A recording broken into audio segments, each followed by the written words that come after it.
Right, so the autumn statement has been done, and I just want to focus a little bit on the social security aspects of it because that's what I really know about, and I couldn't really give you accurate analysis on all the other parts of it, important as they are, because they're not in my area of expertise. So, yeah, strap yourselves in because this is going to be quite long, I would imagine.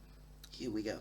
So the first thing that was announced was that there will be 650,000 more people on universal credit, asked, in inverted commas, for asked, read forced, to uh, communicate more with a work coach at their local job centres in order to find ways of increasing their hours or their earnings, presumably as a way of eventually getting them off the benefit system altogether, thereby saving the government more money.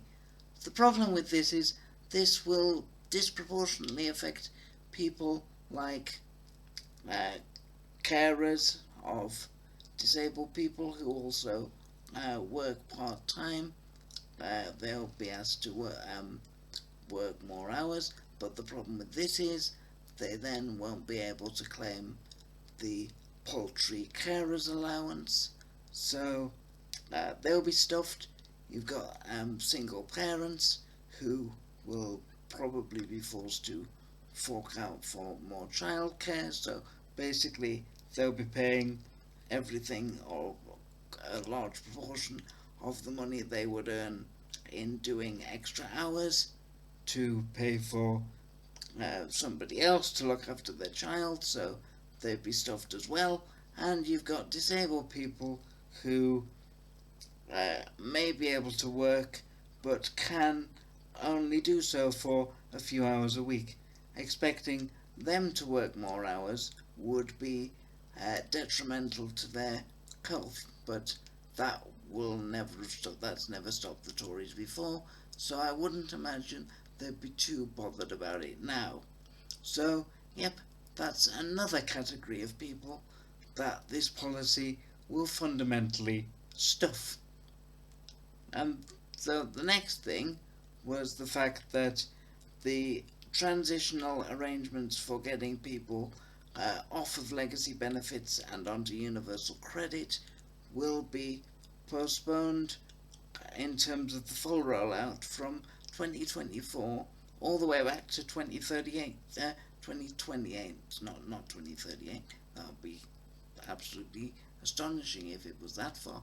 Although, to be fair, with the amount of postponements that particular policy has had already, it wouldn't surprise me. I mean, it was originally meant to be done in 2017, and then it was 2022, then 2024, and now 2028.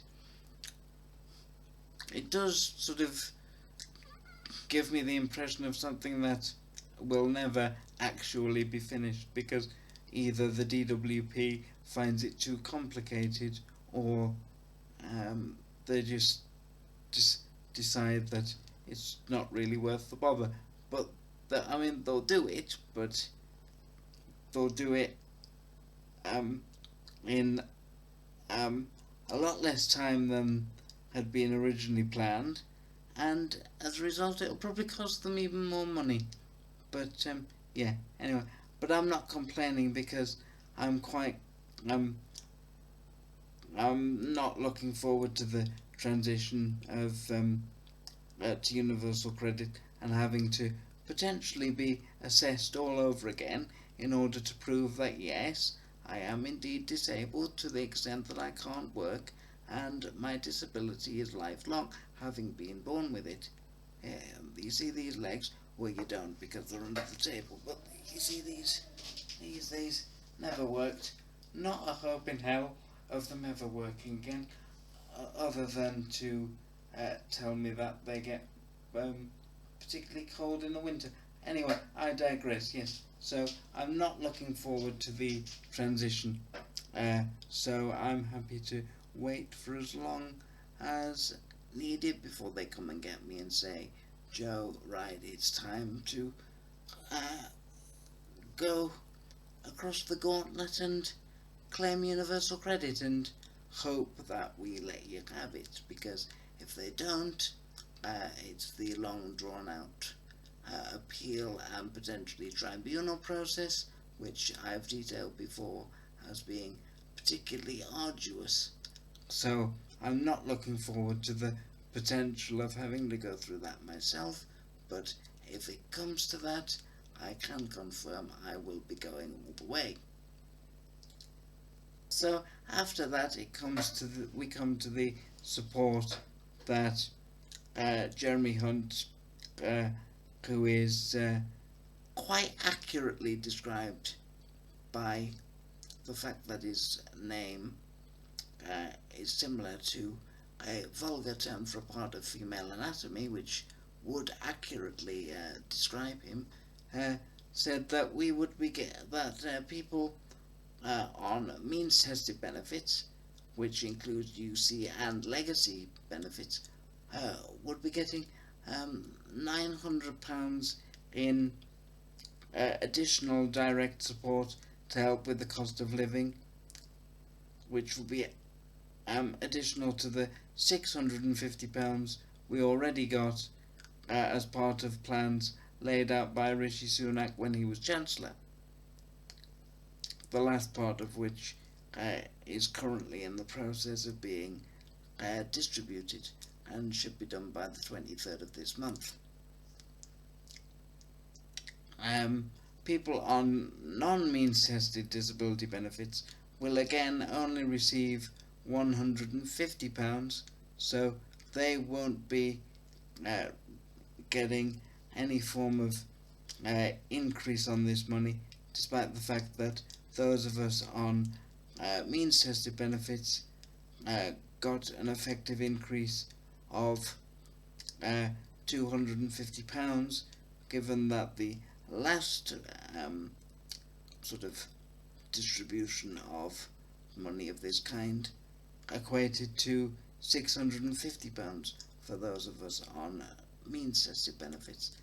I should also point out that those of us who get both non-means tested disability benefit and means tested income related benefits will get both payments as we did the last time.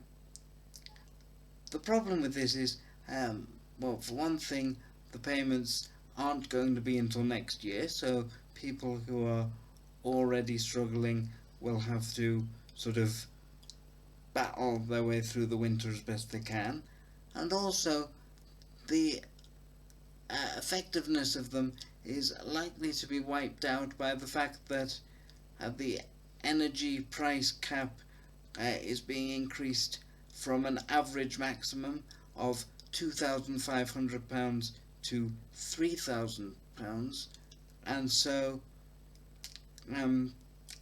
people will have to find that extra money from somewhere, and of course this doesn't apply as a maximum hard cap, meaning that many disabled people who rely on life-saving equipment that needs to run 24 hours a day will still have to fork out astronomical amounts of money in order to keep themselves alive, which is utterly heartbreaking, and it's just fucking wrong that this sort of thing hasn't been particularly well addressed, especially since people who only get non-means tested benefits have only been given £150, as if that is going to touch the sides of the needs of some people.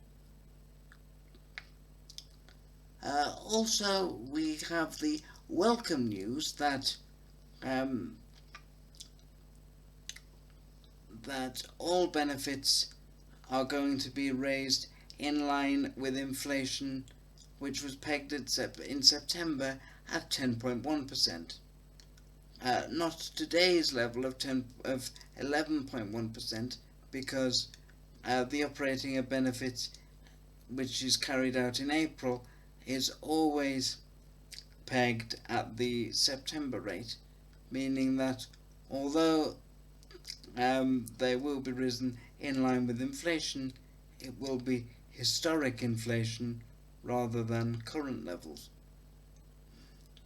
which, depending on what inflationary levels are, if they continue to grow, could be increasingly problematic. But I wouldn't worry about that, because that particular form of help will again not arrive until April, at the time when benefits are upgraded every year. So basically there's not really going to be a lot of additional help for roughly 5 and a bit months.